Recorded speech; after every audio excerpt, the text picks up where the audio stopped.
You ever really think about how you can turn a car that weighs, 2 tons with just one finger? Especially when you're trying to park?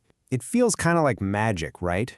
But it's not magic, it's actually the absolute brilliance of electric power steering. It wasn't that long ago that steering was this messy, power-hungry, hydraulic affair. But today, it's a smart, super efficient system that actually thinks. So let's dive in and figure out exactly how your car makes steering feel so incredibly easy. All right, so here's the game plan for this explainer. We're going to start with the big revolution that got us away from all those leaky old hoses. Then we'll break down exactly how this electric system works. We'll look at the key parts, the brains and the brawn of it all. After that, we'll see what happens when things go wrong, and to wrap it all up, we're going to learn how to decode the secret messages your car sends you when it's trying to tell you something's up. Okay, so let's kick things off with that revolution. For like decades, when you said power steering, you meant hydraulic power steering. And look, it worked. It got the job done. But it had this huge flaw. It was always drawing power from the engine, even when you were just cruising down the highway in a straight line. Talk about inefficient. Not to mention, it was complex, and yeah, it was pretty famous for leaking fluid all over the place. The car industry knew there had to be a better way. And that something better they were looking for? Well, this is it. The Electric Power Steering System, or EPS for short. What you're looking at here is a system tucked away deep inside the engine bay of a Citroën C3.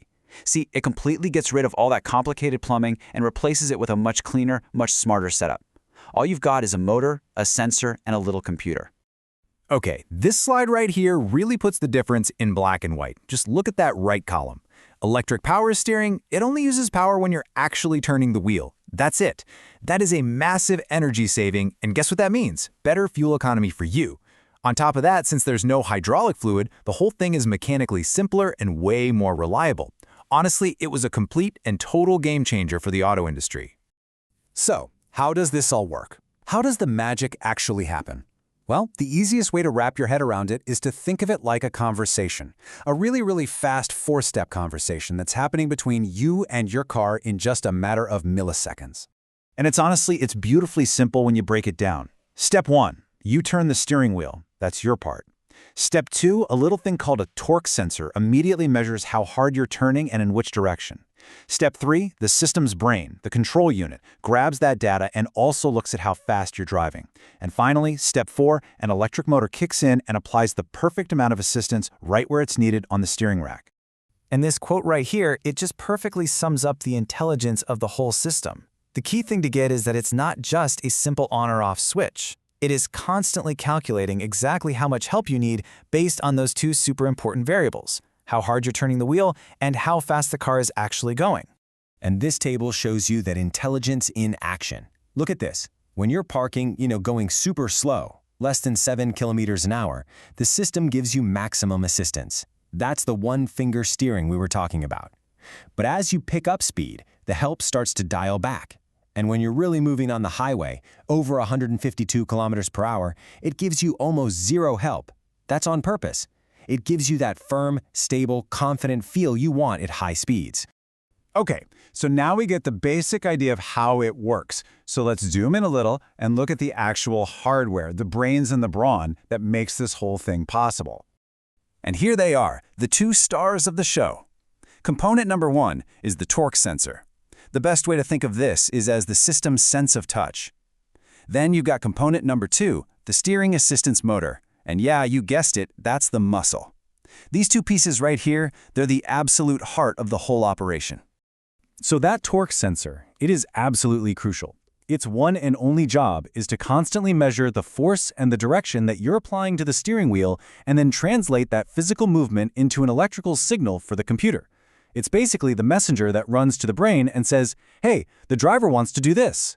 And the way it's engineered on the inside is just so clever. Basically, when you turn the steering wheel, you are physically twisting a tiny little metal bar called a torsion bar that's inside the sensor. The sensor measures the tiniest amount of that twist, and from that, it can calculate the exact force you're applying. It's a really elegant solution for figuring out what you want the car to do. And now for the brawn.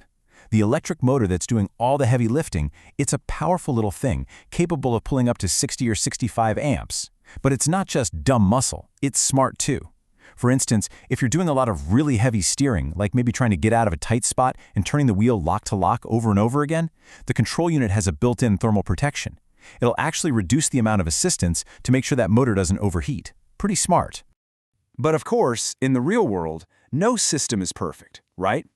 So what happens when a sensor gives out or the computer loses communication?